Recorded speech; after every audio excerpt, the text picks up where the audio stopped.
नमस्कार दोस्तों। कहते हैं मैंने आपको स्टेथोस्कोप में जो साउंड हार्ट की हम सुनते हैं उसके बारे में बताया था। तो वो कौन सी साउंड होती है जो सुनते हैं उसको लब और डब कहते हैं।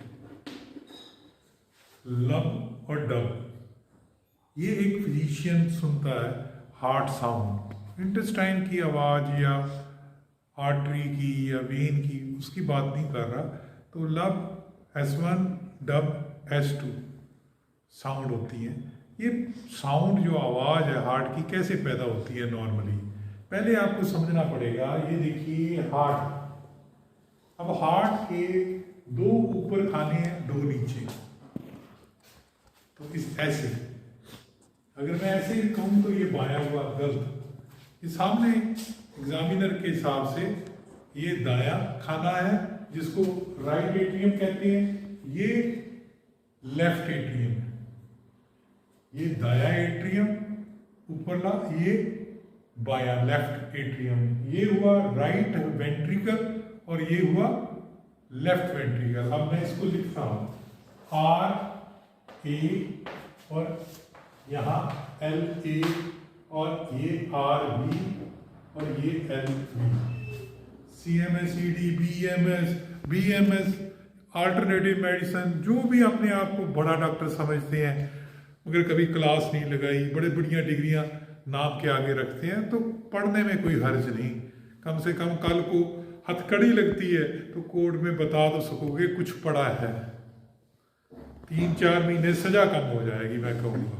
अगर हम ऐसे ही किसी चीज़ खरीद लेते हैं तो हमें कुछ भी नहीं पता, हमें कुछ भी नहीं पता।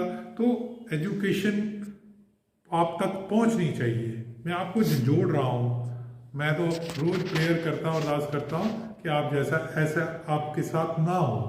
अगर आपके पास एजुकेशन है तो आप सामने वाले को कन्विंस कर सकते हो। क्योंकि इंडिया में डेवलपिंग कंट्री है, तकरीबन एक बंदे को छोड़ के सभी डॉक्टर हैं। ना वो MBBS है, ना वो BMS है, ना BDS है, ना BHMS है। कम से कम ज्ञान तो लीजिए, निरोल ज्ञान।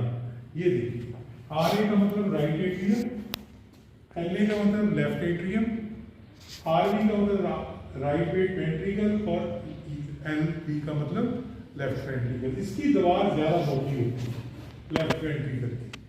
जैसे हेड ऑफ फैमिली मान लो मैं हूं या आप हैं, तो उसको खुराक ज्यादा मिलती है कि वो कमा के लाएगा। ऐसे ही हमारे चारों चैम्बर में से लेफ्ट वेंट्रिकल की जो मसल है, मांसपेशी है, ज्यादा मोटी होती है, ताकि इसने पंप करना होता है to the distance part of the body. Head को, नेक को, यहाँ हार्ट पर ऊपर फेंकता है। कोई मोटर तो लगी नीचे 6 फुट बंदे में चारों तरफ फिंगर तक, टोज तक सर्कुलेशन चलती है। तो हार्ट के बेसिकली बार पेरिकार्डियम होती है, एक लेयर पेरिकार्डियम, दूसरी होती है M फॉर मायोकार्डियम, और अंदर वाली जो होती है उसको एंडोकार्डियम कहते हैं। तो PME याद रखिए। बारली पर पेरिकार्डियम, बीचली मायोकार्डियम जो कि मसल से बनी हुई है, और जो अंदर वाली है एंडोकार्डियम। आप अंदाजा लगा सकते हो कि अगर आपका कोई दांत निकाला है डॉक्टर, तो वो 5 दिन की एंटीबायोटिक का कवर देता है, अम्ब्रेला देता है आपको।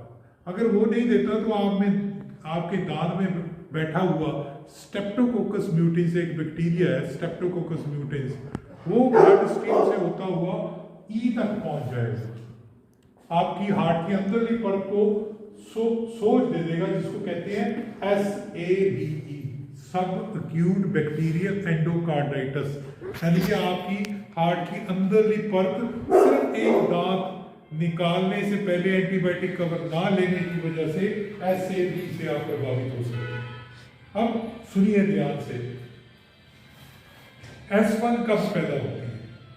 S1 ये जो राइट एट्रियम और लेफ्ट वेंट्रिकल है, इसके दरमियान में जो वॉल्व है, दरवाजा है, जैसे ये दरवाजा है, इसको ट्राइकस्पिड वॉल्व कहते हैं। ये एक पल्ले का बना हुआ है, ऐसे ही आपने 2 पल्ले का भी देखा होगा, ये 3 पल्ले का बना हुआ है, ये ट्राइकस्पिड वॉल्व है। इसको हम लिख देते हैं वी। और जो लेफ्ट एट्रियम और लेफ्ट वेंट्रिकल के दरमियान है उसको कहते हैं बाइकस्पिड वॉल। क्या कहते हैं? Bicuspid valve. वॉल का काम क्या होता है? एक दिशा में खुलता है। ये दरवाजा एक दिशा में खुल रहा है, उधर को नहीं खुलता। इस तरह ही राइट एट्रियम का जो दरवाजा है, जब इसमें ब्लड भरेगा तो ये ऐसे खुलेगा। अगर ऐसे खुलना शुरू हुआ तो सारा ब्लड रीगर्जिटेट हो जाएगा, बैक चला जाएगा, बंदा नीला पड़ना शुरू हो जाएगा, सांस चढ़ेगी। ठीक है, तो ये वॉल ट्राइकस्पिड है दाईं वाला, और ये वाला बाइकस्पिड। ये दोनों एक टाइम पे बंद होते हैं, रिकॉइल होता है ब्लड का, और आवाज पैदा होती है S1 जो आपको सुनती है स्टेथोस्कोप में, जिसको कहते हैं लब। जब ये वाला वाल्व ट्राइकस्पिड और बाइकस्पिड बंद होगा तो लब की आवाज आएगी, S1 साउंड पैदा होगा स्टेथोस्कोप। अब ये देखिए राइट वेंट्रिकल में पल्मोनरी आर्टरी है, पल्मोनरी आर्टरी में भी सेमिल्यूनर वॉल्व लगे हैं जिसमें से गंदा खून जाता है, और इधर एरोटा है। तो ये जो एरोटा है इसमें भी वॉल्व लगी है सेमिल्यूनर, और जब ये दोनों इकट्ठे बंद होंगे तो S2 पैदा होती है। अब याद रखिए स्टेथोस्कोप में डॉक्टर क्या सुनता है? S1 S2। S1 कैसे पैदा हुई? बाइकस्पिड और ट्राइकस्पिड वाल्व के जब बंद होते हैं, ब्लड रिकॉइल करता है तो पैदा होती है। और S2 कब पैदा होती है? जब पल्मोनरी आर्टरी का वाल्व बंद होता है, इसमें ब्लड गया, फिर उसको बंद किया और आगे गया। ऐसे ही एरोटा में गया और वो बंद हुआ, तो ये दोनों एक टाइम बंद होते हैं, तो S2 पैदा होती है। तो आज आपको पता लग गया कि S1 S2 साउंड क्या होती है। अच्छा लगा तो लाइक करना, सब्सक्राइब करना और शेयर करना हमारा चैनल। याद रखिए फोन नंबर 9872468540 व्हाट्सएप कीजिए। ठीक है, कोई भी एजुकेशन फोन मत कीजिए। धन्यवाद।